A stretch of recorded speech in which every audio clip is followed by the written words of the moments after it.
Daddy, आज आपके रखे नए ड्राइवर ने मेरे साथ बदतमीजी की। देर शाम लौटी जहां हवी ने अपने पापा को बाहर हाल में बैठे हुए देखकर शिकायती लिहाजे में कहा, क्या उसकी ये हिम्मत, कहाँ है वो बदतमीजी। महेंद्र बाबू गुस्से में बोले। तभी उनकी पत्नी ने कहा, वो नौकरी छोड़कर चला गया। कह रहा था, मुझे मेरा आत्मसम्मान प्यारा है, मुझे आपके यहाँ नौकरी नहीं करनी। तो मैंने कहा, ठीक है, अगले महीने की 10 तारीख को आकर जो भी हिसाब बने ले जाना।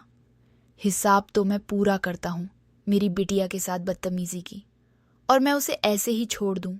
तुम चलो अभी मेरे साथ जाह्नवी, अभी उसके घर चलते हैं।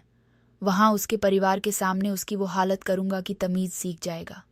गुस्से में भरे महेंद्र बाबू अपनी बेटी और पत्नी के साथ ड्राइवर बिरजू के घर पहुँचे और दरवाज़ा खटखटाया। दरवाज़ा एक 15-16 साल की लड़की ने खोला। जी कहिए, कहाँ है वो बिरजू का बच्चा, बुलाओ उसे। गुस्से से महेंद्र बाबू गरजे। ओह, तो आप पापा की पहचान वाले हैं। नमस्ते अंकल जी, नमस्ते आंटी जी, आइए आइए बैठिए, मैं आपके लिए पानी लेकर आती हूँ। सुनो लड़की।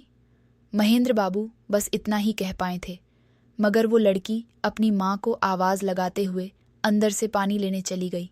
तब तक उसकी माँ बाहर निकल आई। नमस्ते जी, माफ़ कीजिएगा, मैंने आपको पहचाना नहीं। मैं अर्पणा हूँ, आराध्या की मम्मी। बिरजू कहाँ है? जी वो तो सामान लाने गए हैं, बस आते ही होंगे। लीजिए वो आ गए। बिरजू को दरवाजे पर आते हुए देखकर अर्पणा बोली, अरे साहब मैडम, आप यहाँ। अर्पणा, ये हमारे साहब मैडम हैं जिनके यहाँ मैं काम कर रहा था, मगर अब छोड़ चुका हूँ। छोड़ दिया, तुम्हें धक्के देकर बाहर निकालना चाहिए। तुमने मेरी बेटी के साथ क्या बदतमीजी की है।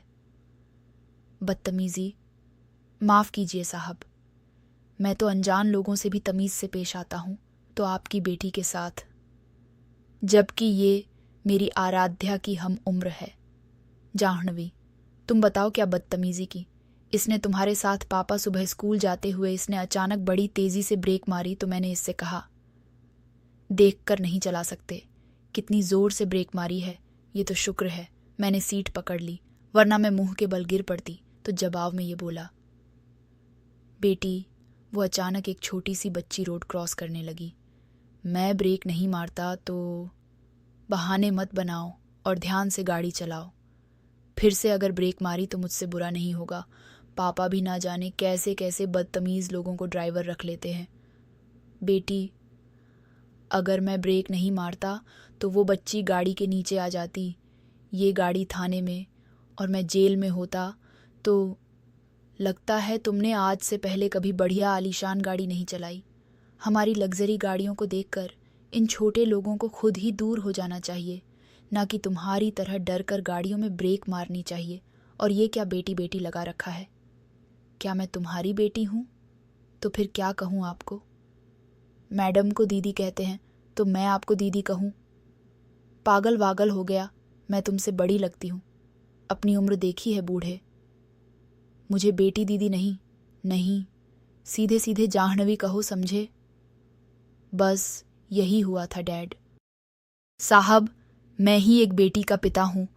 आज तक यहाँ भी नौकरी की, वहाँ मैंने सभी छोटे बड़ों का आदर किया, बदले में मुझे भी खूब आदर मिला, और अधिकतर जगहों पर खुशी जाहिर करते हुए रुपए, मिठाई और प्यार मिला। मगर आपके यहाँ बदतमीजी का पुरस्कार, जो मेरे आत्मसम्मान को ठेस पहुँचा रहा था, इसलिए मैंने मैडम जी को बता दिया था कि मैं कल से आपके यहाँ काम करने नहीं आऊँगा। बस यही बात हुई थी। महेंद्र बाबू कुछ कहते तब तक आराध्या सबके लिए ठंडा ठंडा शरबत बनाकर ले आई।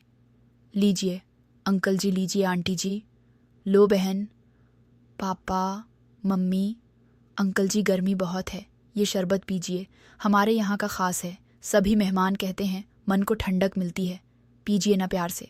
आराध्या ने कहा तो महेंद्र बाबू ने शरबत होंठों से लगा लिया और घुट घुट कर पीने लगे।